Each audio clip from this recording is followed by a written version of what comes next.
Dalam salah satu kejatuhan politik tercepat dalam sejarah Amerika, sepertinya Tom Macy tidak akan menjadi anggota Kongres. Dan ini mengejutkan banyak orang, karena peluangnya berubah begitu cepat.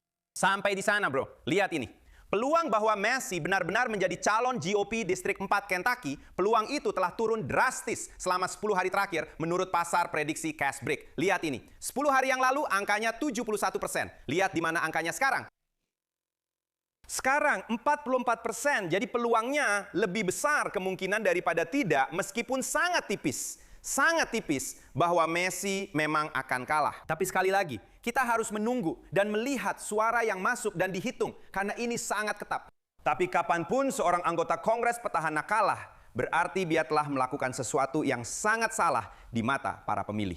Dan dalam kasus ini, jika masih kalah, itu karena dia menentang Donald John Trump. Dia memang menentang Donald Trump, yang sangat tidak senang dengannya. Tapi kita juga punya beberapa kontroversi lain yang sedang terjadi.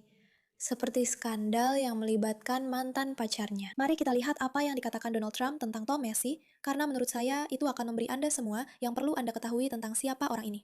Selamat datang di Pushback, saya Meiraka, pembawa acara Anda. Mari kita ulas. Saya harap kalian akan menyingkirkannya besok. Saya sedang berada di ruang oval dan kita sedang berjuang melawan anggota Kongres terburuk dalam sejarah negara kita. Namanya Thomas Macy. Dia dari Kentucky. Saya harap kalian akan menyingkirkannya besok. Dia sangat buruk. Akan ada pemilihan sebentar lagi. Dia melawan seorang pria hebat, seorang patriot sejati, Abe Gilrain. Dia luar biasa. Tapi lupakan itu, Macy adalah anggota Kongres terburuk dalam sejarah negara kita. Selalu memberikan suara menentang Partai Republik dan nilai-nilai yang baik. Jadi, singkirkan Thomas Macy. Saya harap kalian. Ya, benar. Dia selalu memberikan suara menentang nilai-nilai yang baik. Dan dia adalah salah satu dari orang-orang seperti itu yang muncul. Yah, dia sudah lama berkecimpung di dunia politik. Salah satu dari orang-orang seperti itu yang benar-benar memimpin gerakan kiri progresif yang pura-pura jadi kanan. Dan dia terlibat di dalamnya, dan dia mengambil posisi dalam berbagai hal. Dan dia secara aktif berulang kali memilih menentang Partai Republik. Dia telah mengecewakan banyak orang. Dan tidak akan mengejutkanmu bahwa orang ini juga sebenarnya bukan orang yang baik. Apalagi soal pandangan politiknya. Ada direktur distriknya. Maksudku, itu sendiri sudah jadi dinamika yang aneh, karena direktur distrik dia yang memberikan dia ponsel rahasia, kan? Itu ponsel yang dia pakai untuk bicara dengan para wanita, yang dia sebut sebagai boner phone. Jadi direktur distrik dia juga terlibat dalam melakukan itu. Dan kemudian, tidak pernah baik jika ada seorang Republikan yang punya boner phone. Kamu tahu, hanya sedikit nasihat bijak. Jangan punya boner phone. Dan juga, setiap kali ada sesuatu seperti itu. Apa maksudmu direktur distriknya terlibat dengan boner phone-nya? Seperti dia pergi dan mengambilkan boner phone-nya untuknya. Jadi dia membayar staf dengan dana pajak untuk mengurus boner phone-nya, ponselnya, untuk pergi dan mengambil, maksudku, dia pernah menjemputku di bandara, maksudku bukan saat jam kerja, tapi dia akan pergi mengambil susu mentahnya. Coba mulai bicara dengan staf Thomas Macy dan lihat seberapa sering direktur distriknya benar-benar ada di kantor daerah pemilihannya. Lihat, sungguh mengejutkan.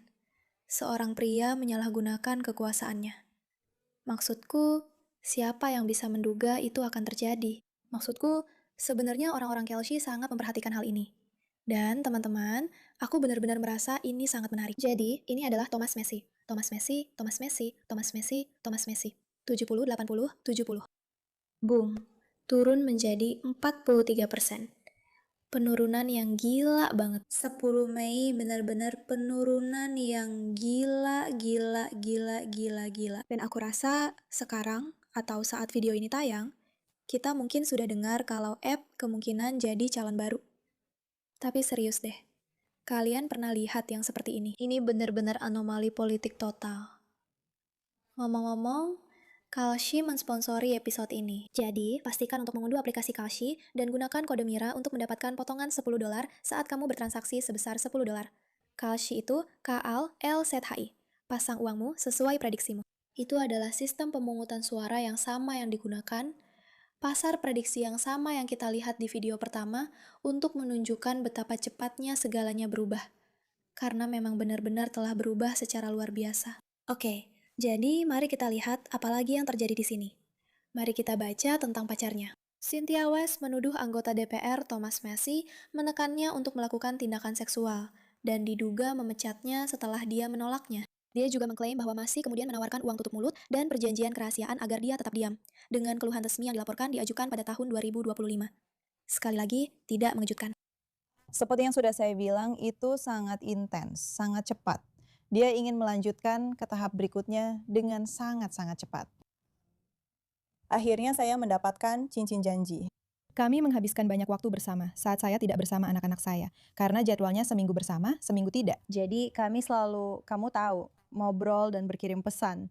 Atau saat saya tidak bersama anak-anak saya pergi ke Kentucky, atau dia yang datang ke tempat saya. Saya benar-benar tidak tahan dengan semua cerita ini. Dan seperti, mari kita baca ini. Thomas Massie bilang kita harus percaya setiap korban Jeffrey Epstein. Dia bilang Presiden Trump adalah pelindung pedofil. Thomas Massie punya banyak borok sendiri, tapi sudah lama menyerang orang lain. Cynthia West yang menuduh Thomas Massie akan bergabung bersama saya untuk wawancara hari Minggu ini. Dia pantas menceritakan kisahnya. Dia pantas didengar. Jadi ini dia kan? Oke. Sekarang mari kita baca apa yang terjadi di sini. Mantan staf Kongres sekaligus mantan pacar Cynthia West mengatakan kepada saya bahwa Massie adalah pacar yang sangat mengontrol dan dia memerintahkan Cynthia untuk menghapus akun X-nya agar dia bisa mengontrol kehadiran Cynthia di dunia maya saat mereka berpacaran. 2 bulan setelah istri Massie selama 30 tahun meninggal, Nyonya West mengatakan bahwa Massie berkomunikasi dengannya menggunakan ponsel rahasia yang dia sebut sebagai ponsel ereksi dan sering menyebutkan ereksi yang dia dapatkan dari banyak wanita yang berhubungan seks dengannya setelah istrinya meninggal. Nyonya West mengatakan kepada saya bahwa ponsel rahasia tersebut diduga dikelola oleh Direktur Tom Massie, Chris McCain, yang menurutnya mengatur komunikasi Massie dengan para wanita yang terlibat hubungan seksual dengannya. Sehingga jika mereka pernah melapor ke media, McCain bisa membuang ponsel cadangan itu tanpa jejak ke nomor asli Massie dan kantor kongresnya. Bla bla. Kak Cynthia berpacaran dengan Massie selama 5 bulan. Selalu kembali ke hal-hal yang sama. Dan lagi, mereka ini orang-orang yang mereka selalu membuat kesalahan yang sama. Sejujurnya, itu agak membosankan. Mari kita lihat apa yang akan dikatakan Damla Gina tentang topik ini. Dan teman-teman, ini adalah percakapan yang sulit bagi saya. Karena saya benar-benar percaya pada pria ini. Memang, saya mendukungnya untuk beberapa waktu. Bahkan ketika kalian tahu, dia dan Presiden Trump berselisih. Dia memang benar soal beberapa isu. Tapi saya akan memberitahu kalian sesuatu. Saya belum pernah merasa sekecewa ini terhadap seorang manusia di dunia politik seperti saya kecewa pada Tom Massie. Itu pernyataan yang cukup berat. Saya sebagian besar tidak ikut campur dalam pemilihan itu. Tidak banyak berkomentar tentangnya. Karena rakyat Kentucky yang akan memilih siapa yang mereka inginkan. Jika mereka menginginkan Tom Massie, saya bukan penduduk distrik itu. Saya tinggal di Florida. Kalian pilih siapa yang kalian mau. Lawan Tom Massie akan hadir sebentar lagi, sekitar 1 jam lagi. Kami akan menanyakan beberapa pertanyaan tentang isu-isu yang penting bagi Anda, seperti hak membawa senjata tanpa izin, Iran, NATO. Namun, ketika saya sampai di posisi itu, saya tidak percaya betapa penipunya orang ini. Maksud saya, penipu tingkat dewa. Apapun pendapat Anda tentang orang ini, saya katakan, saya tidak punya kepentingan apa-apa. Saya pernah mendukungnya. Dia benar-benar penipu. Penipu! Aku penasaran kenapa dia mengatakan itu. Dia memutuskan untuk melakukan semacam aksi penggalangan dana besar-besaran dan benar-benar mengarang cerita tentang rekam jejakku di sana, hanya berbohong di depanmu.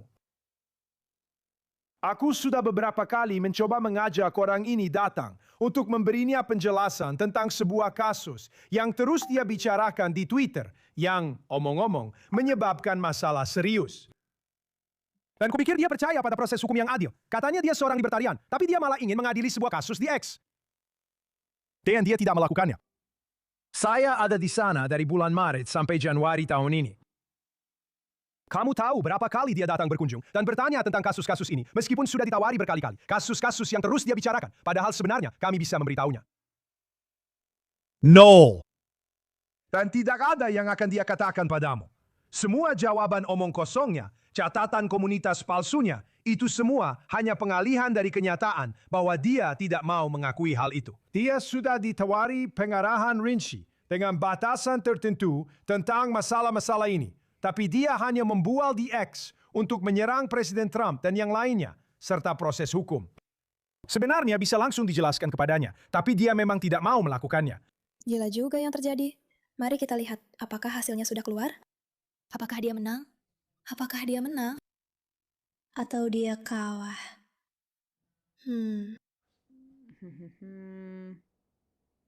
Tentu saja mereka mengaitkannya dengan Israel. Anggota Kongres Kentucky yang menentang presiden dalam hal pengeluaran federal dan dokumen Epstein akan menghadapi pemilih Partai Republik pada hari Selasa. Sekali lagi, yang menarik dari ini adalah entah bagaimana mereka berhasil mengaitkannya dengan Israel, yang menurutku sangat bodoh. Tapi, Trump telah menyerang Messi. Thomas Messi memang pantas kalah. Maksudku, aku agak setuju dengan itu. Mari kita lihat apa yang terjadi. Kita sedang menunggu hasilnya, dan semoga hasilnya segera keluar. Dan akan sangat melegakan jika orang ini benar-benar kehilangan kursinya. Terima kasih atas perhatianmu terhadap hal ini, Maza.